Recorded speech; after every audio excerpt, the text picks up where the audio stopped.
வணக்கம் வந்தனம் and namaskar. Welcome to ndtalks. நேற்று நம்ம இந்த ஒடிசா ரயில் விபத்தை பற்றி பார்த்தோம் பார்த்தீங்களா. ஸோ இன்றைக்கி அதனுடைய தொடர்ச்சி தான். இன்றைக்கி ஒரு சில முக்கியமான தகவல்லாம் கிடச்சிருக்கு. என்ன அப்படின்னு சொன்னால், 2 டைப் ஆஃப் இன்வெஸ்டிகேஷன் சொல்கிறாங்க. ஒன்று ஹவுரா எக்ஸ்பிரஸ் தான் அடிச்சதுன்னு ஒரு டைப் ஆஃப் இன்வெஸ்டிகேஷன், அதுவும் எதனால் ஆச்சு அப்படின்னு சொல்லிட்டு.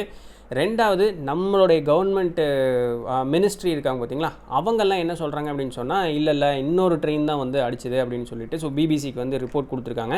இதெல்லாம் என்னன்னு பார்க்கலாம். இறப்பினுடைய எண்ணிக்கையும் காயம்பட்டவர்களுடைய எண்ணிக்கையும் அதிகமாகிட்டே போயிட்டே இருக்குது. ஸோ இந்த ஆக்சிடென்ட் நடந்த உடனே இந்த இன்ஃபர்மேஷன் இம்மிடியட்டாக வெளியே சொல்லி அந்த உதவிக்கு கூப்பிட்டது நம்மளுடைய தமிழால் சென்னை சேர்ந்தவர் அப்படின்னு சொல்ல ஒரு மிலிட்ரிக்கார் ஜவான் ஒருத்தர். ஸோ இந்த தகவல் எல்லாத்தையுமே நம்ம அப்படி பார்த்துட்டே வரலாம். நேற்று பார்க்கும்பொழுது இறப்பினுடைய எண்ணிக்கை 261ஆகவும் காயம்பட்டவர்களுடைய எண்ணிக்கை 900 இருந்தது. இன்றைக்கி இறந்தவர்களுடைய எண்ணிக்கை 288 ஆகிடுச்சு. காயம்பட்டவர்களுடைய எண்ணிக்கை அப்படிங்கிறது 1000 உயர்ந்திருக்கு. இன்னும் தொடர்ந்து அங்கே மீட்பு பண்ணி அப்படிங்கிறது ஓரளவுக்கு மேக்ஸிமம் முடித்தாலுமே அந்த கம்பார்ட்மெண்ட்லாம் ரொம்ப அப்படி அடித்து நொறுங்கியெல்லாம் இருக்கிறனால அதை கொஞ்சம் கொஞ்சமாக வெட்டி தான் கம்பார்ட்மெண்ட்டெல்லாம் வெட்டி தான் உள்ளே யாராவது இருக்காங்களான்னு பார்க்கணும் அப்படிங்கக்கூடிய ஒரு சூழ்நிலையில் அப்படி தான் வெட்டி தான் உள்ளே போய் பார்த்துட்டு இருக்காங்களாம். ஸோ இந்த மாதிரி ஒரு சூழ்நிலை அப்படிங்கிறத நடந்துகிட்ருக்கு. இதுக்கு நம்மளுடைய ரயில்வே மினிஸ்டரான அஸ்வினி வைஷ்ணவ் அவர் என்ன சொல்கிறாருன்னா, இது ஒரு ஹை லெவல் கமிட்டி வச்சு நாங்கள் இதை விசாரிக்க போகிறோம் அப்படிங்கிற மாதிரி அவர் சொல்ல, அவர் கூட அவருடைய அந்த கேபினெட்டில் இருக்கக்கூடிய தர்மேந்திர பிரதான் அப்படின்னு சொல்லக்கூடியவர் என்ன சொல்கிறாருன்னா, முழுக்க இந்த ஆக்சிடென்ட் நடந்ததுக்கு டெக்னிக்கல் ரீசன்ஸ் தான் காரணமே தவிர மற்றபடி வேறு யாருமே காரணமே இல்லை. இது ஒரு அன்ஃபார்ச்சுனேட் சுச்சுவேஷன். ஸோ திடீர்னு நடந்துருச்சு, எதிர்பார்க்காமல் நடந்த ஒரு விஷயமாகி போச்சு. இது நடந்துருந்துருக்கவே கூடாதுன்னு ஆறுதலெல்லாம் சொல்லிகிட்டே இருக்காங்க. அங்கே இருக்கக்கூடிய அந்த கவர்மெண்ட் அதிகாரிகள் அஃபீஷியல்ஸ் அவங்க என்ன சொல்கிறாங்கன்னா, நம்ம இந்த ரயில்வே சேஃப்டி கமிஷனர் இருக்கார் பாருங்கள், அவங்கள வச்சு ஒரு குழு அமைச்சு இதுக்குண்டான பயங்கர டீட்டெயில்டு இன்வெஸ்டிகேஷன் பண்ண போகிறோம்.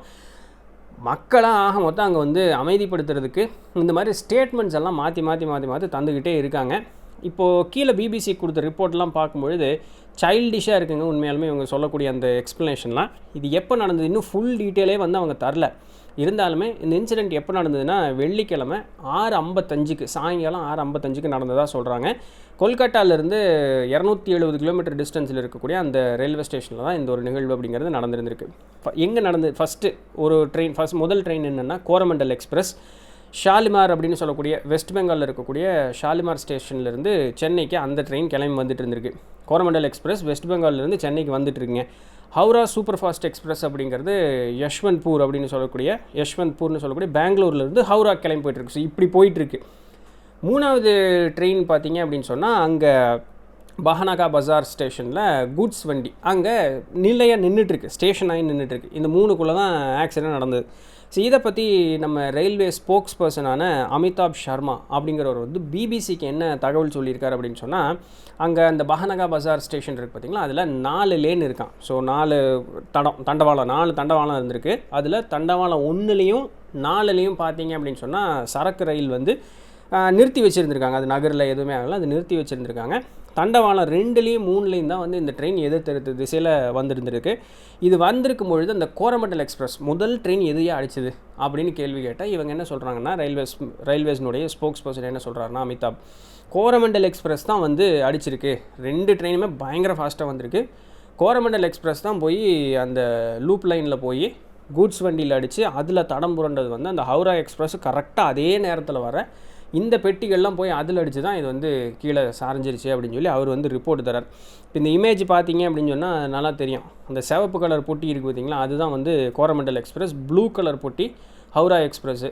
அந்த ஆஷ் கலரில் இருக்கிறது அந்த கூட்ஸ் வண்டி. அந்த நேராக போயிருந்தால் மெயின் லைனில் போயிருந்துருக்கோம். இந்த கோரமண்டல் எக்ஸ்பிரஸ் என்ன ஆகிடுச்சுன்னா, அந்த லூப் லைனுங்கிறதுக்குள்ளே கட்டாயி உள்ளே அந்த கூட்ஸ் வண்டியில் அடித்து அந்த பெட்டியெல்லாம் இருக்கு பாருங்க, இப்போ அடித்து அப்படி மேலே அப்படி தூக்குமில்ல. ஸோ இந்த பின்னாடி இருக்கக்கூடிய பெட்டியெல்லாம் அப்படியே கஜகஜன்னு ஆகி ஹவுரா எக்ஸ்பிரஸ் இப்படி வர அது மேலே அடித்து தான் இதாக இருக்குது அப்படின்னு சொல்லி இது பிபிசிக்கு கொடுத்த ரிப்போர்ட்டு. பிபிசி தான் இந்த ஒரு டிசைனை போட்டிருந்துருக்காங்கன்னு பாருங்களேன். ஸோ சோர்ஸ் அவங்களோட தான். ப்ரிலிமினரி இன்வெஸ்டிகேஷன்ஸ் யார் பண்ணியிருந்திருக்கா அப்படின்னு சொன்னால், காரக்பூர் ரயில்வே டிவிஷனுடைய அஃபீஷியல்ஸ். அவங்க என்ன சொல்கிறாங்கன்னா, அந்த ரயில்வே ட்ராக்கினோட ஜாயிண்ட் இருக்கும்ல, தண்டவாளம் நிறைய அந்த கம்பி இப்படி இது போட்டிருப்பாங்களே, போல்ட்டு போட்ட மாதிரி போட்டிருப்பாங்கள்ல தண்டவாளத்தில், அந்த போல்ட்டு சரியாகவே போடல அப்படிங்கிறாங்க.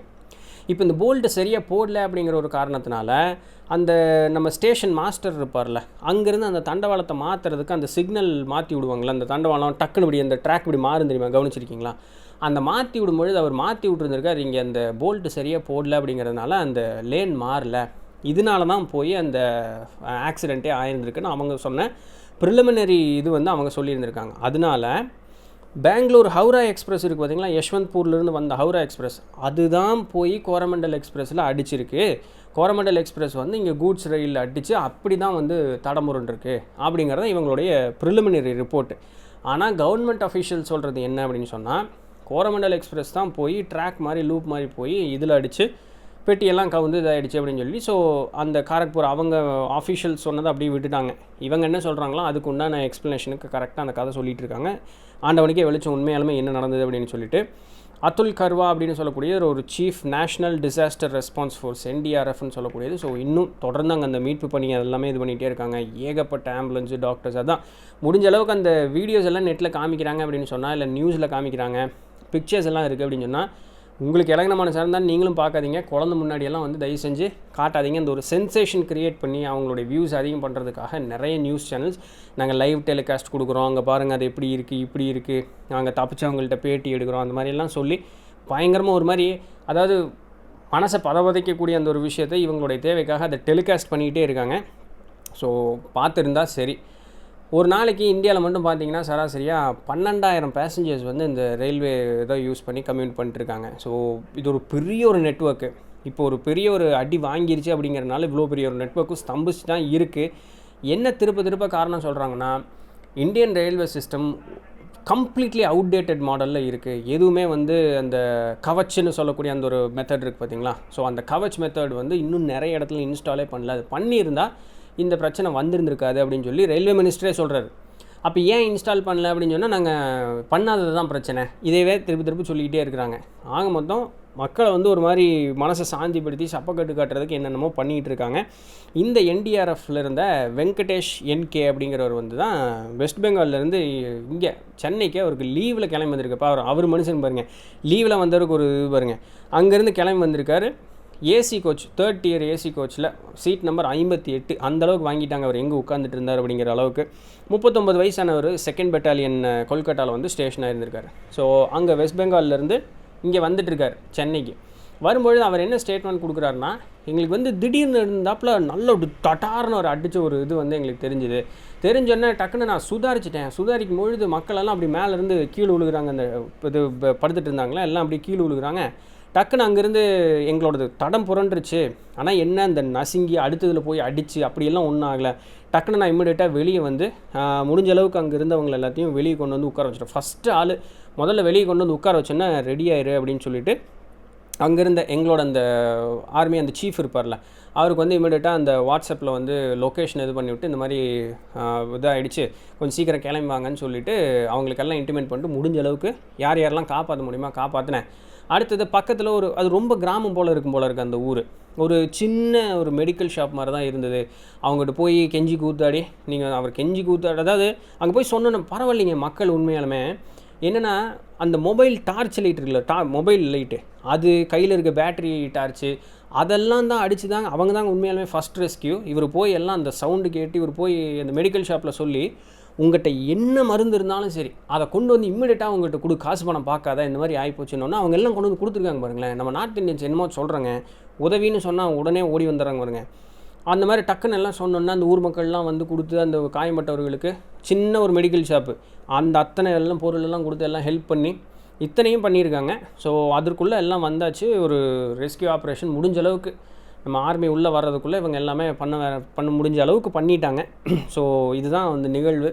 ஸோ அவரை வந்து வெங்கடேஷ் வந்து அவருக்கு ஆனந்த இன்ஜுரிக்கெல்லாம் இது பண்ணிவிட்டு ஒரு ஸ்பெஷல் ட்ரெயினில் அவர் சென்னைக்கு அனுப்பிச்சி வச்சுட்டாங்க அவர் வெங்கடேஷை. ஸோ இன்னும் அவங்க வந்து ரியல் சர்வைவர்ஸ் அப்படின்னு சொல்லிட்டு அவங்களெல்லாம் சொல்லிட்டுருக்காங்க. உண்மையாலுமே இதில் தப்பிச்சதெல்லாம் எவ்வளோ பெரிய விஷயம் இல்லை. அதனால உலக தலைவர்கள் எல்லாமே இதுக்கு வந்து ஆழ்ந்த இரங்கல் தெரிவிச்சிருக்காங்க. Russian president, Japanese prime minister, Canadian prime minister, அதுக்கப்புறம் பாகிஸ்தான் பிரைம் மினிஸ்டர் கூட, அந்த நாடே கீழே போய்கிட்டு இருக்கு, அவரு கூட இது தெரிவிச்சிருக்கார். ஃப்ரெஞ்சு பிரசிடென்ட்டு, நேபாள் பிரைம் மினிஸ்டர்லாம் இது பண்ணியிருக்காங்க.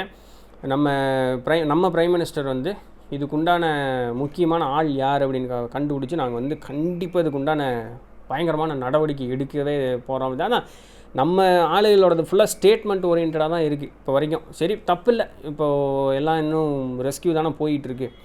எல்ஐசி வந்து அவங்க பங்குக்கு என்ன சொல்லியிருக்காங்கன்னா, ஏதாவது கிளைம் ஏதாவது வர்றீங்க அப்படின்னு சொன்னால் அந்த டாக்குமெண்டேஷன் ப்ரொசீஜர் எல்லாத்தையும் நாங்கள் முடிஞ்ச அளவுக்கு குறைச்சிக்கிட்டு எவ்வளோ எளிமையாக உங்களுக்கு வந்து அந்த பணத்தை தரக்கு ஏற்பாடு பண்ண முடியுமோ அவ்வளோ ஏற்பாடு பண்ணுறோம் அப்படிங்கிற மாதிரி சொல்லியிருக்காங்க. ஸோ முடிஞ்ச அளவுக்கு ஏதாவது ஃபண்டு வேணும் அப்படின்னாலும் அங்கே பண்ணுறோம் அப்படிங்கிற மாதிரியெல்லாம் நிறைய பேர் ஹெல்ப்புக்கு வராங்க.